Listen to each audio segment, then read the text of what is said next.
It's May, and I wanted to give you guys an update of our gardening and all the food that we're growing.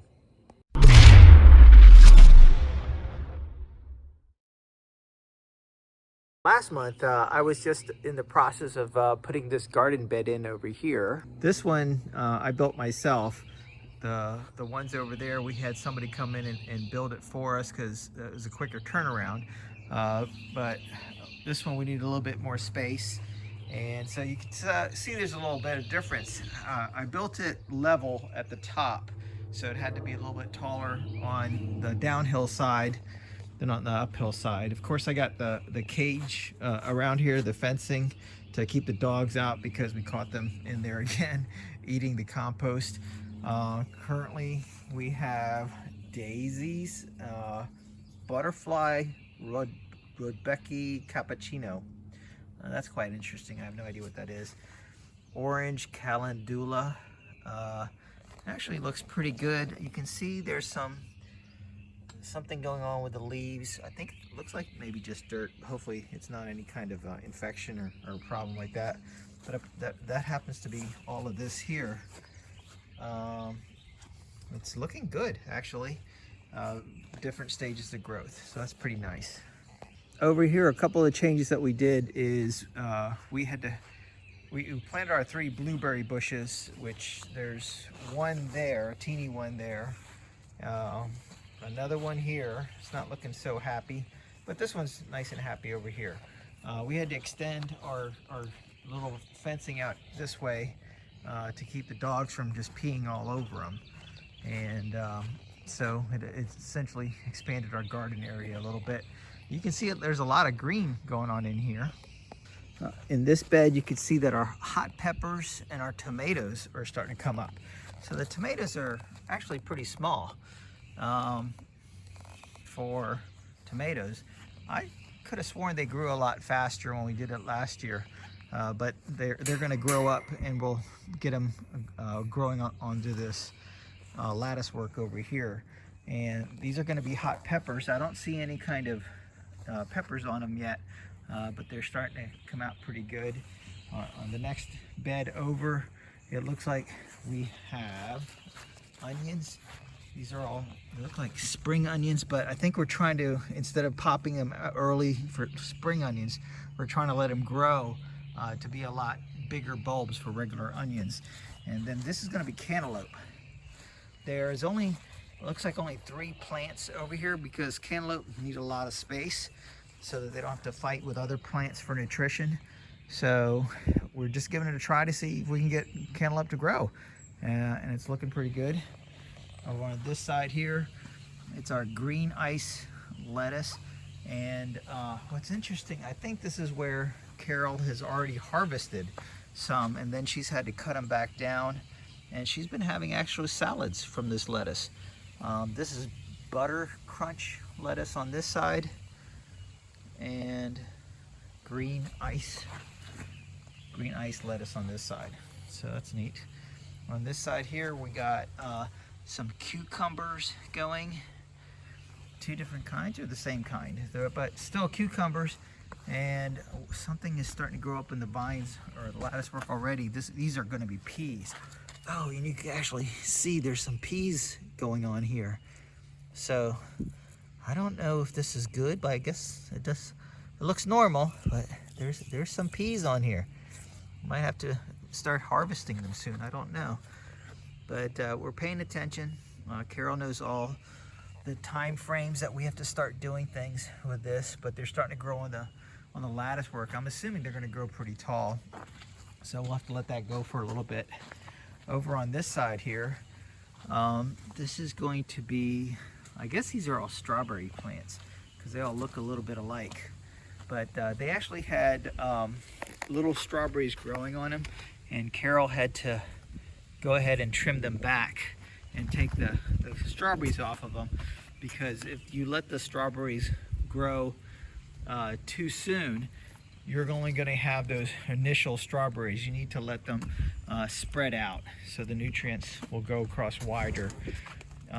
This is something here which I'm not too sure what it is. Maybe it's part of a bush or something, I don't know.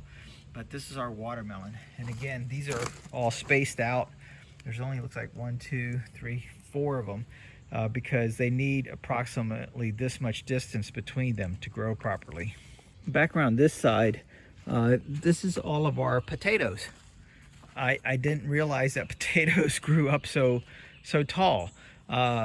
Apparently what they do is, you can see how they're going across the ground like here. And what's going to happen is, I guess they're going to seed inside the ground, and that's where the potatoes will grow. I don't know when we're supposed to harvest, but Carol's keeping on top of it, so I guess eventually we're gonna have to dig in here, maybe after the greenery dies.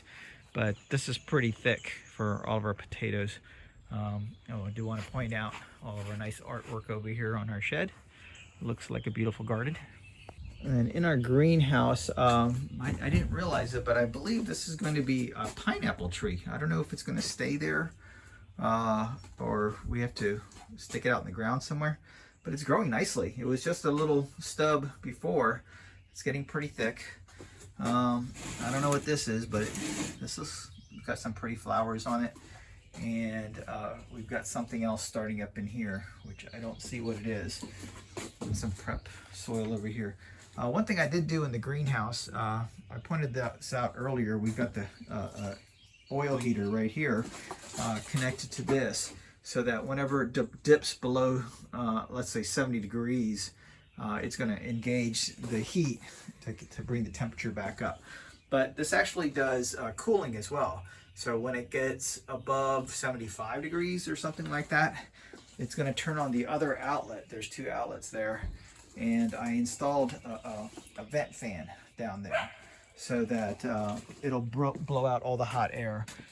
This isn't ideal because hot air rises. It's better to have a vent fan up higher.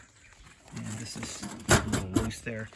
It's better to have it up higher on the shed, but as you can see, I don't really have a place to mount it. This is all the plastic thing to allow the sunlight through. So I had to mount it where the wood is, and so when it gets warm today, the sensor will kick on the fan and it'll start venting out the hot air out of the shed. Beside our deck, we did have to fence off our blueberry bushes here. These are actually doing really well. These are the ones that Carol spent a little extra money and got them pre-grown already, so they didn't have to start from such small sprouts as we had in the other one.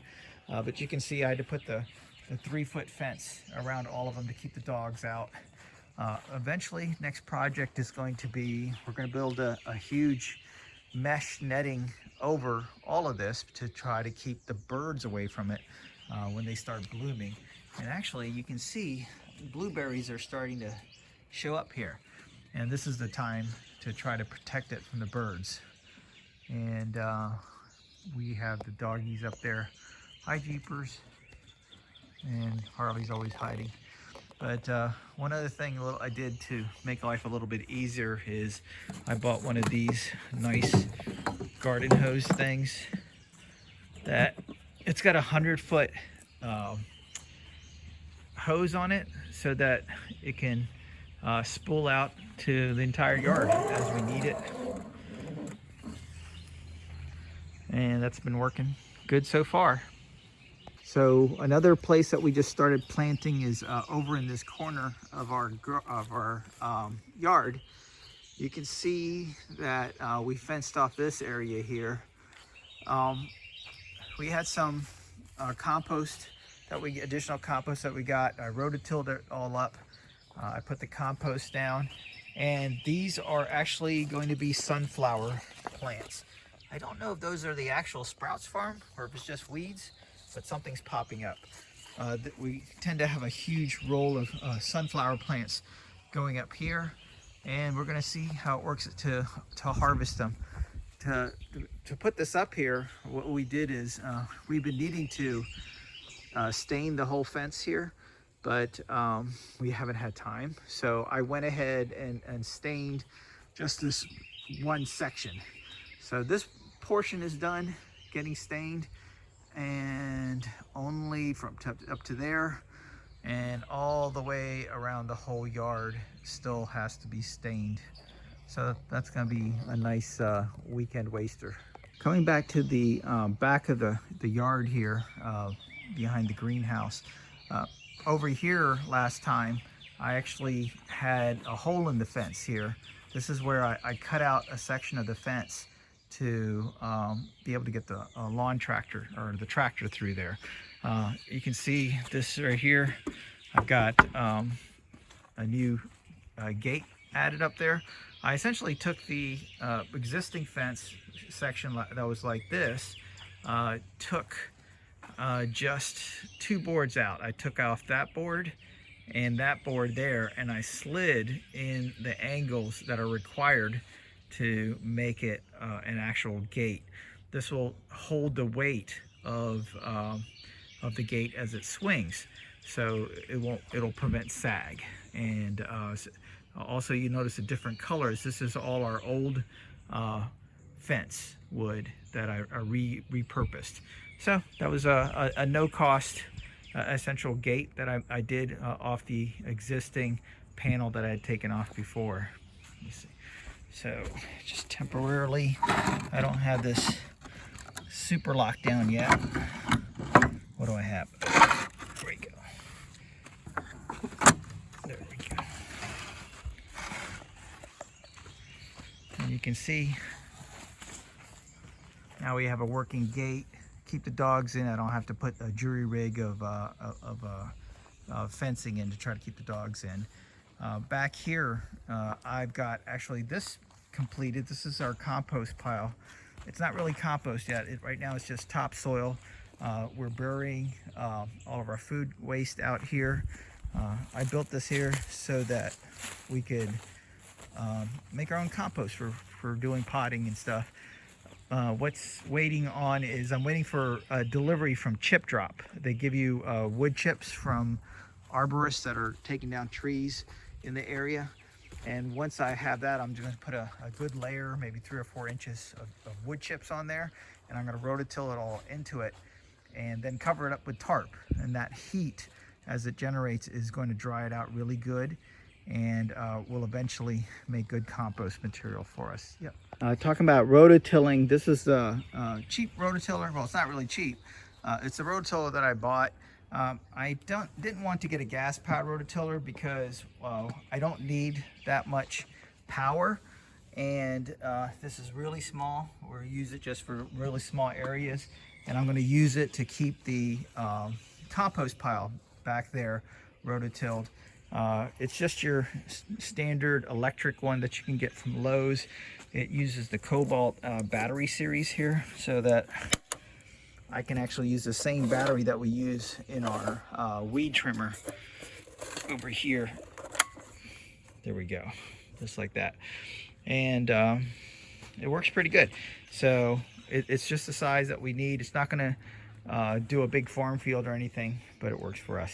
So for our previous fence that we had up, we used pretty much this paint sprayer here, an electric paint sprayer. It was a major hassle. A couple of problems that we had with this is that everything would get clogged. This would get clogged, have to stop and clean it, and you really only can fit this much paint in there, and you have to stop after like 3 minutes of painting and 4 minutes, and fill that up with paint again.